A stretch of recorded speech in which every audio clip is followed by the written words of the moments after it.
Finally tonight, educating our children. America's dropout rate is 30% and growing, and it's much higher among African Americans and Hispanics. That has created an economic as well as an academic problem. Can education be made interesting and relevant enough to keep students in school and prepared for the outside world? Our business correspondent, Paul Salmon, shows us how one magnet school in Lowell, Massachusetts accomplishes that task.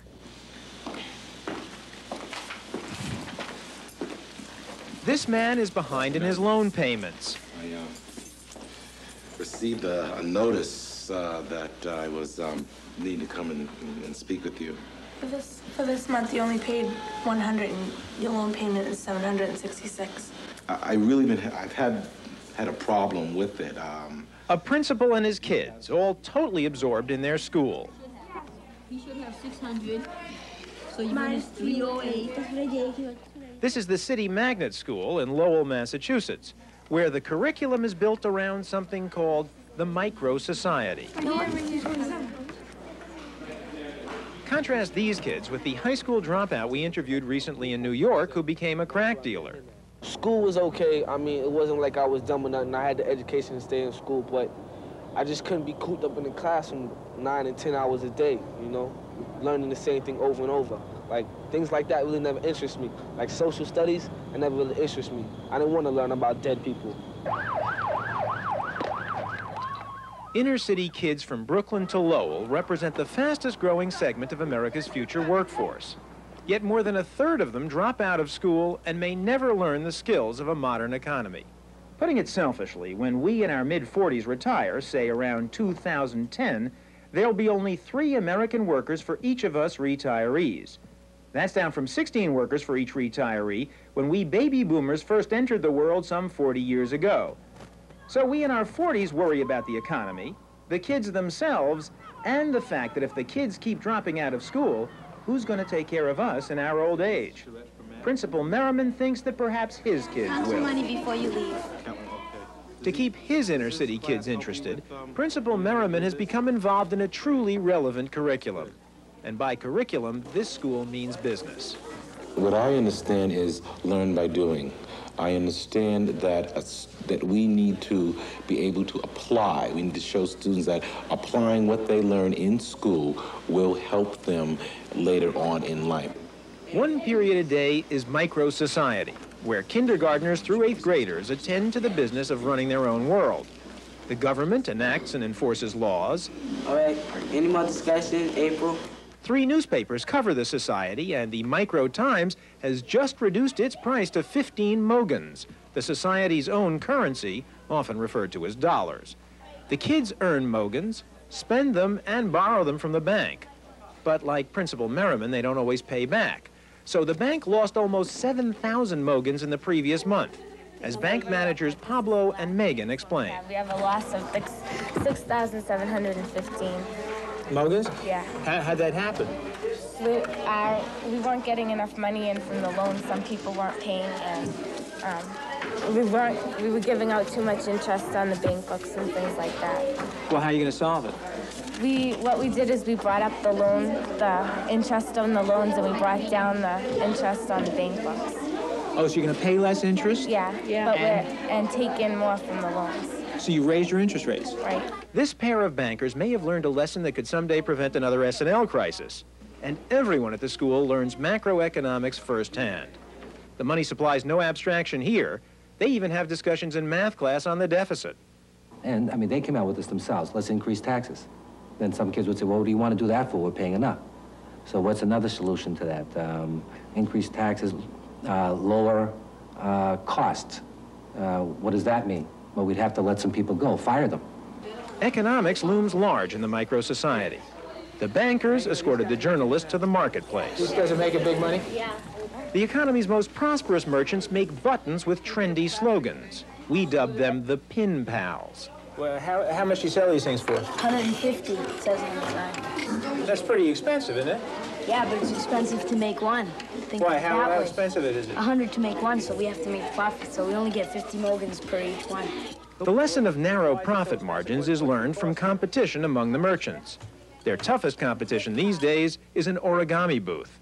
Like sometimes that takes a couple of customers away from us, and we take a couple of customers away from them. How do you feel about that? That's what competition's about.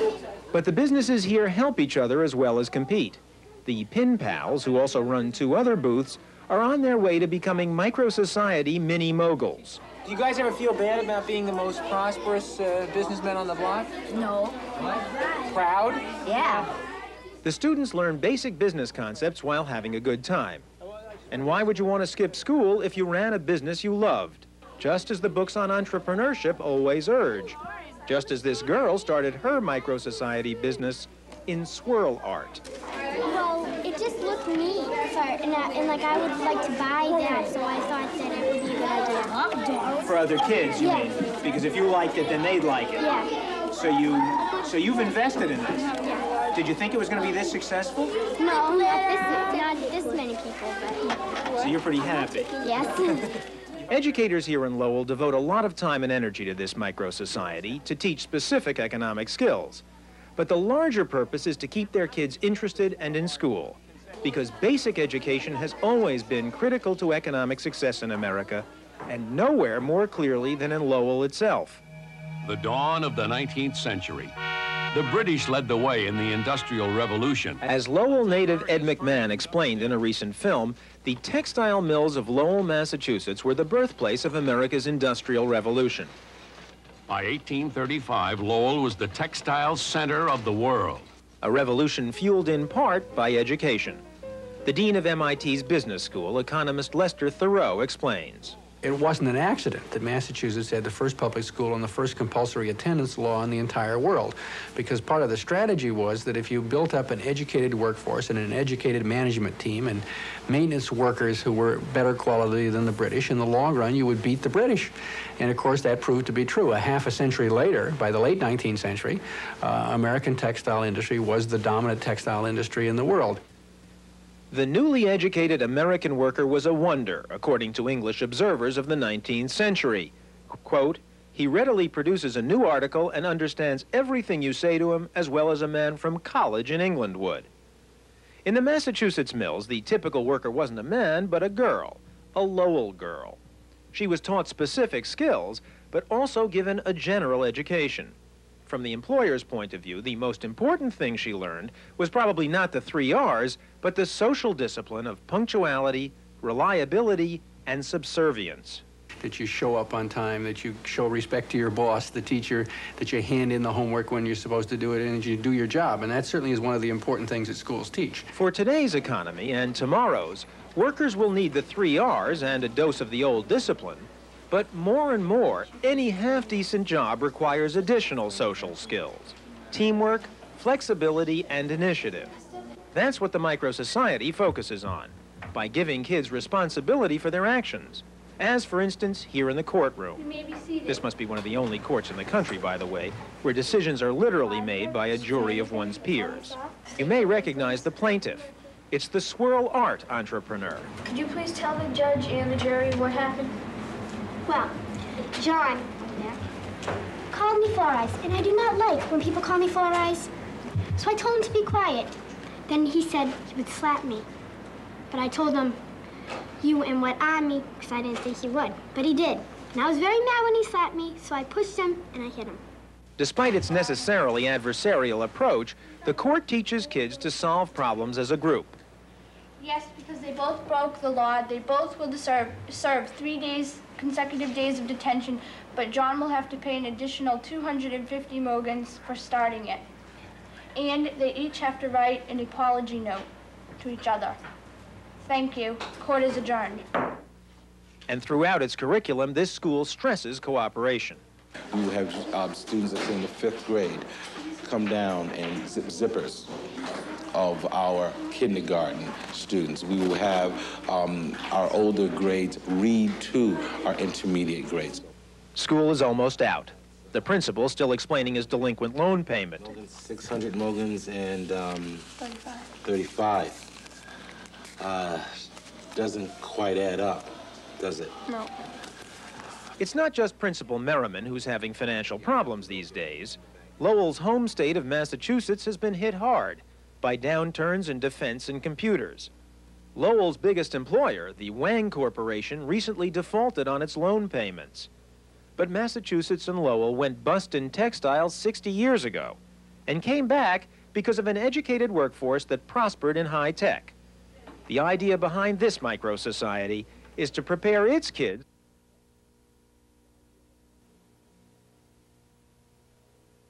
Animal print boxer shorts, $9.95. Top name dress shirts, $14.95. Designer silk ties, $9.95.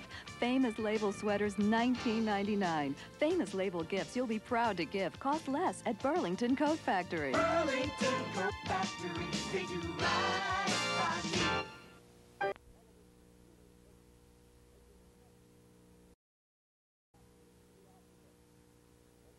Years old and still controversial. Lowell's Micro-Society School is the only school of its kind. I wanted to deposit all this in the box quickly, but I didn't count it. 1,000. Oh, that's how much I have in the bank book and how much in unsold newspapers. I hereby move that the government pay us. You swear to tell the truth, the whole truth, and nothing but the truth? Yes. From what you saw, did Sarah make a fist at Lori? How does it feel to be a witness on that witness stand? What's going on here? How much? It's $2.50. The translation of an old axiom. Experience is the best teacher. What were you doing when this happened? In Lowell, Massachusetts, one school blends learning and hands-on doing in an unusual way. Call it society in miniature. There you go. The City Magnet School is, in fact, called a micro-society school. Students each afternoon run their own grassroots, democratic, free market society. They all have jobs, earn money, pay tuition and taxes. So now the question is, what do we do with these percents? Traditional classes are still the foundation. Here, for 4 hours a day, kids acquire the basic skills. For example, 1/4 would be what over 100? Anybody? Norm Charette is teaching these sixth graders economy, also known as arithmetic. Good. How can you use the percents? Either here in the micro, at home. All right, Stasha? In the bank, when they give you interest? When they give you interest, and we think it's 5%. So what would 5% as a decimal be? A lesson on percents is immediately applied in the micro-society, or micro, as they refer to it here. Micro has its own banks, businesses, and currency, called Mogans, named for a former superintendent, Patrick Mogan. This is the central bank, which is the sign of the... Isaac manages the central bank, a kind of Federal Reserve. Well, we have accounts for mostly teachers. They have money in here? Yes, from the money that they collect from their rent and tuition. Oh, you mean each child pays tuition here? Yeah, tuition and rent, each person, it's 40 Morgans. How much interest do you pay? 5%. 5%. And if they took out a loan, they owe us 10%. The Micro-Society School was the brainchild of a New York educator named George Richmond. His idea came to life in 1981 when a group of teachers and administrators in Lowell created the City Magnet School. See, up there, the date, next Tuesday. Principal Sue Ellen Hogan arrived just last year. She marvels at what's been accomplished here. Well, the usual way in education is that we all sit around and we talk about how we don't like things or what's wrong with the schools and to see a group take an idea of how to make schools better and to really bring it about, that I think is really commendable. What makes this book kind of a grabber? You want to know what is the secret about the garden? All right. At this school, 330 students from kindergarten through 8th grade have a real motivation to learn, the Micro-Society. What is it that you like about this school? Micro. Get married from micro. Close everything up. Micro fills one period each day after regular classes. That's when students go to their jobs. Mark is a bailiff in the school's court system. Starshell is a bank clerk. And Waldemar is in theater production. Singing telegrams are his specialty. All these jobs, I think the main idea is, it's directed to how the real life is out there. The whole purpose of micro is to get us ready for the real world. When we go out and we have to work we'll already be way ahead of everybody else who hasn't had the micro society, because we'll have some idea of what it's going to be like. I call this meeting to order. Please be quiet and be seated. This is the legislature, where students learn to regulate their society, to govern themselves. The 4th, 5th, and 6th graders have worked on school projects where they can recycle and go out and clean up the neighborhood around the school. We're going to get a bag either in the cafeteria or in the atrium. So if you have full empty cans, please recycle them and don't throw them away. Will we have signs posted so that students are aware that we are going to be recycling the cans? With faculty guidance, the legislature adopts budgets, levies taxes, and enacts laws. Not voting passes. April. How many people have been paid by the government so far? Have they been being paid regularly? No. I want to make a motion that we be paid, because I haven't been paid in at least 3 months now. We're making laws and everything, and we're not even getting paid. We're doing our share around here, and we're not getting anything for Okay, it. what's your motion, though? You're giving me an argument with the motion, just one thing at a time. Okay. I hereby move that the government pay the legislature what they owe. These kids are passionate about their politics. Civics isn't just a part of the curriculum here, it's a part of everyday life. When this Whiskey Rebellion happened, Patty Manning is a member of the team that teaches the 6th grade. the rebellion consisted of one tax collector approached one farmer who was a little bit more irritable than the rest. And he kind of lost his cool, and he took out a musket and he shot at him. Picture this now. Tim, you are a farmer in the West, okay? I am a tax collector. I come out to you and I say, Farmer Shea, you grow all this wheat, which we know you make into whiskey. We are going to charge you a tax. What are you going to say to me? No way. What could be a routine history lesson on the Whiskey Rebellion becomes an opportunity to reinforce the connection between academics and life. Okay. In this school, we have a tax department, don't we? Called the what? IRS. Why do they collect taxes? To run all these government offices. What do you think? Is it necessary to have these government offices? Yeah. Is it valuable for us to have a court system? Yes. Why? In case something happens that two people disagree about. Two people can disagree. So people can have their justice. Have their justice. So there won't be as many fights like after school and stuff. Okay, so the court system works. We don't mind paying taxes then to support that, do we? What about the taxes themselves, Internal Revenue Service? What is the tax rate here per citizen? Start. 15 Mogans. 15 Mogans what? A week. A week. Do you think that the tax rate of 15 Mogans per student in the city magnet school is a just and fair tax? I don't. Why?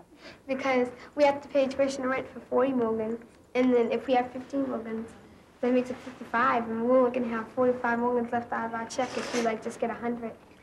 Who's a government employee? What's your salary? 100 Mogans a week. Can you think of any way we could change it? What could we do? Print more money. Print more money. That would be good, but I mean, you have to have something to back it up with. Lower taxes? Lower taxes? How is that going to pay? The government people. For the government. Will be back in debt again. Think about back in those days, okay? Did the United States government need money to run the government? Yeah. Did they have a right to tax the farmers for the whiskey? Yes. Who said no? Why? That was your bread and butter. That was their bread and butter. So did the government have a right to step in and do something about it? Yeah, but not tax their whole living. Not tax their whole living? Yeah, because that's the way they got Is that what it their said? money and trading and everything. So once I set the historical background for the Whiskey Rebellion, I connected it with micro. And we got into a discussion about the tax system and, well, what do you think? Is it necessary? What does it do? And they realize that it is the heart of the school, that if we didn't have the government and the taxes to pay the government workers and run everything, there wouldn't be a micro-society. That you have to have support from the people to make a group work together. We can decide what we want to buy that fits our... That is the essence of this school, not only for students, but teachers and parents as well. They share equal power with the principal. The best way to run a school, from my view anyway, is to involve those who have to carry out policy and making policy, to consult people and involve them. They become very loyal, they become extra hard workers, and it's a much better atmosphere for everyone. The school's harmonious atmosphere exists amid the hubbub of downtown Lowell. And in fact, because this is a magnet school, it must mirror the ethnic mosaic of the city. 60% white and 40% minority, made up of Hispanics, blacks, Southeast Asians, and Indians, but all admitted on a first-come, first-served basis. Lowell's population is about 100,000. This old industrial New England urban center is mostly working class, but with large pockets of poverty as well. And a sordid slice of life is on daily view in the streets and parks of Lowell. I go to parks sometimes, like during the summertime, and there's like there's a guy that's a drug dealer, and he sits on a bench every single day that I go. He's sitting there on a bench, and he's selling drugs. So you're aware of the stuff going on? Oh, yeah. By my house, there's that they do a lot of drugs around there. As soon as they see a car, they run up to it, and there's fights over there about drugs sometimes and everything. Well, you look out your window and see it going on? Yeah. So I was walking back to the house when all of a sudden something pulled me into the car, my friends. And I noticed they were drunk, and they were going about 80 miles down the road. I was scared because they were headed to a tree. I said to myself, is this my destiny? And someone said yes, because you made a big mistake and went with your drunk friends and got into an accident. One accident, or friends, I don't remember anything. He said, of course you're dead. Oh, wow, what an ending. Of course you're dead. That was a good story that we could work on. Yolanda. The sixth graders write stories that bring the stark realities of their outside world right into Lois Cullen's English class. And I think through what we do on a daily basis, instilling them with that concept that they make the difference in their lives. No matter what is happening, in spite of what is happening, they can change. In the mansion in a secret garden, how many rooms are there?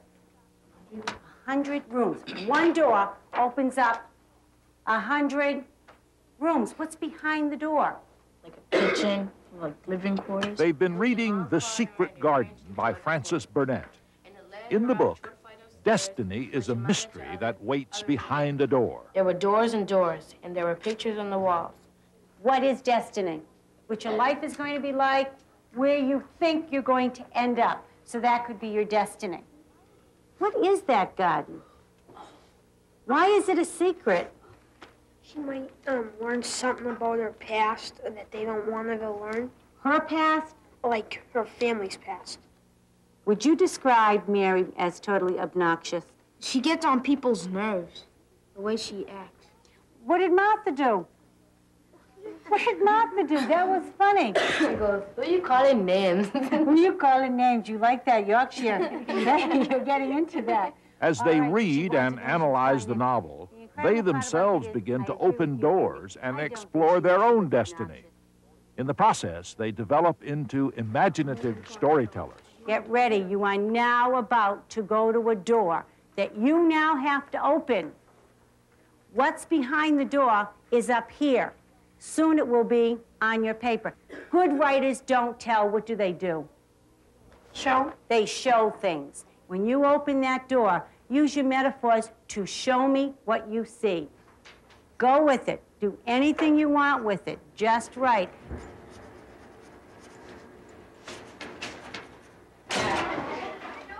Day 2. They've completed a first draft of their stories. All right, I want you to go now with one another and help one another. Now Mrs. Cullen has them work together in small groups. See, I finally choose the door. I'm supposed to be saying that or Sarah.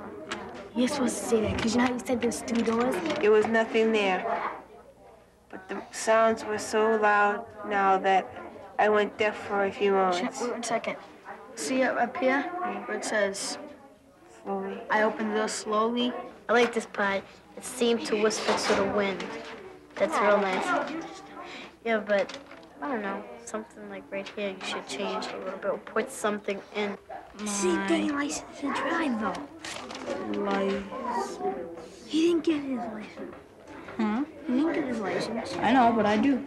Who would like to share what they saw when they opened the door? I want to be able to see it in your writing. I realized it was just a dream.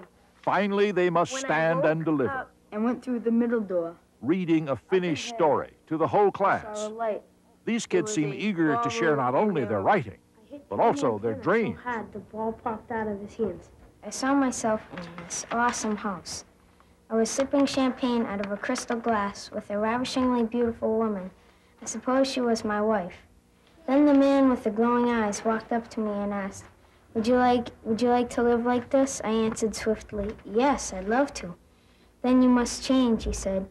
You must go to school and go to college, but if you choose to refuse me, you will end up like this. Instantly, the big mansion zipped away and I saw a street corner. A dark, gloomy street corner. I saw a homeless person sitting down guzzling booze out of a paper bag. I saw the man. Is that me? Yes, he answered. If you don't do what I told you, you'll end up like him.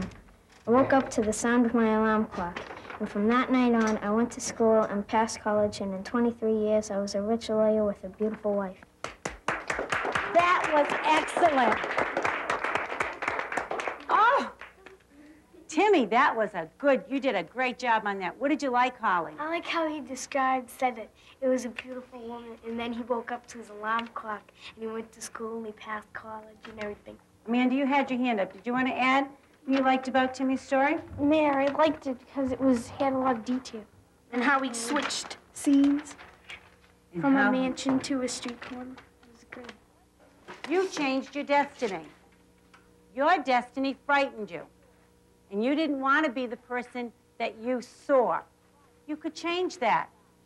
If we don't like where we are, if we don't like what's happening, we can change that.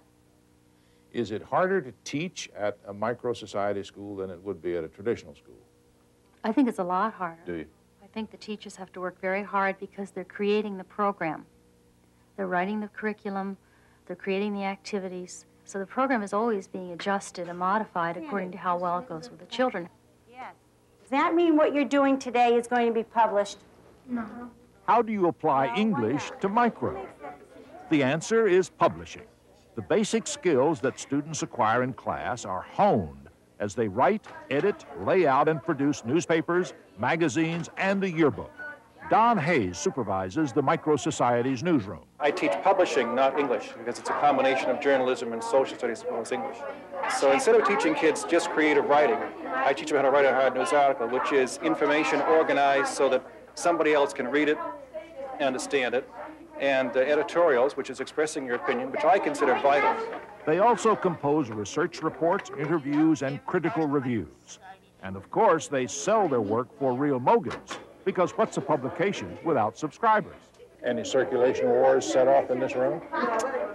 We have had circulation wars, not currently, but I've had in the past circulation wars, and in fact, last year was one boy started up a newspaper that, and it was a newspaper and a magazine combined, entertainment magazine, sold like crazy, and ended up buying out everybody else in the room and forming a conglomerate. You can sell them. We'll defend you. Your business. The Micro Society could not flourish without the help of parents like Steve Dixon, a father with 3 children of his own in the school. A self-employed computer consultant, Dixon spends 2 hours a day supervising the micro economy. Can you tell me in a word or two why you think this school is so special? The first word that comes to mind seems to have nothing to do with the Micro Society school. It's heart. It's got a lot of heart. Hi. Roberta Menzies also has 3 children, including Starshell. A single mother, she's trying to do it all, and says the Micro Society school is her partner as a parent. they get a lot of support from the teachers. They get a lot of support, and I get a lot of support. So we're working together. It's like a team. I don't know. I look at it as if we're a family. The school, the teachers, the students, the parents. We all work together. The parents have to sign the kids' homework. I think that is great. That's wonderful. Because a lot of times, the kids either don't get it done or they have someone else do it. We're going to look at your homework right now to be sure you're doing this correctly. If I'm not satisfied with it, they tell you don't sign it. What percent is 6C's money supply? That seemingly simple homework system helped transform Starshell's grades. You said, Starshell, that you were having trouble with math. Yeah, because math here is more harder than like it is at the other school I was at. So are your grades getting better in math? How are you doing? Yeah, now I get back into the A's and like a couple of B's. Starshell's academic progress is characteristic of the micro-society school. Students consistently test above grade level in both math and English, but they're also absorbing an array of skills and information that cannot be measured by standardized tests. For example, you do know that the lawyer has learned the Constitution and the laws when they conduct a court case. Or you do know that someone has learned about publishing when you look at the product, the newspaper, the magazine that they publish. And you do know that a business manager has learned accounting principles and how to manage a business if the ledger is up to date. So how much, let me see your book. How much have you made today? We made 2,000. Already today? And you just been open 20 minutes? Yeah. This week we made like 12,000. Make no mistake about it, these kids know how to run a business. They manufacture and market buttons, posters, pins, string art, and a motley assortment of crafts. What is that? Would that be like an ashtray or something? No, candy dish. Candy dish. My brother made an ashtray, but some kids here broke it. We cracked it by accident. And how much is that? That's going to 200. The kid's already buying it. I'm just putting it on display. This is sold already. Yep. 200 Mogans. Yep. A lot of people say outside of the City Magnet, they think it's a lot of Mogans, but it's not. In all actuality, if you think about how much it takes to make the thing, you know, how much it costs to buy the clay and stuff, it's not really that much. When you go to micro, do you have a feeling you're just sort of playing store? No, I think I'm like doing a real job. I'm doing the real job there. Most people take it seriously. I take it real seriously. I think the thing that we try to do differently here is that we really don't want it to be a false type of play school. We really want it to be a society. And the interaction they have, the social skills that they learn, the negotiating skills that they learn, the people skills that they learn, are things that have been very easy for us to see in our children. Even in this school, children sometimes get into trouble. But as you might expect in the micro-society, discipline is usually meted out by the kids themselves. In this case, on this in day, court. Lori Beth Jocelyn was committing a crime when she scratched Sarah. She used a clipboard as a weapon. This is the case of Sarah versus Lori. Do you see this clipboard? Yeah. What did Lori do? She went like that. Hit you on your head? Uh-huh. And did it hurt you? Kind of. Your Honor, may I approach my witness? Could you please show me exactly what she did with it? She went like that. No further questions. Lori, exactly what happened on December 4th? Me and Sarah were doing this paper, and we were going to do it separate and then show each other. So I was doing it, and Sarah wanted to see it, and I got mad, and I said, no, you can't see it. But she took it, and I got real mad, and I got mad at her, and I pinched her and hit her. Cross-examination? Lori, you admitted to pinching her and scratching her. Do you admit to hitting her over the head with the clipboard? I hit her on the clipboard because she took my paper, and then after that, she wanted to give it back to me, so I hit her with the clipboard, but I didn't hit her hard. So you hit her over a piece of paper? Yeah. Legally, did you have a right to do that? No. No further questions, Your Honor. It didn't take the jury long to deliberate over this case. We, the jury, find Lori Jocelyn guilty as charged. The punishment for the crime was 500 Mogans in damages. Court is adjourned. In Lowell, justice and equality and responsibility are not abstract concepts. They are tangible, because the point of the City Magnet School is to give these kids an early and accurate sense of the world they are about to enter. In fact, this micro-society sees itself as a model for the macro-society.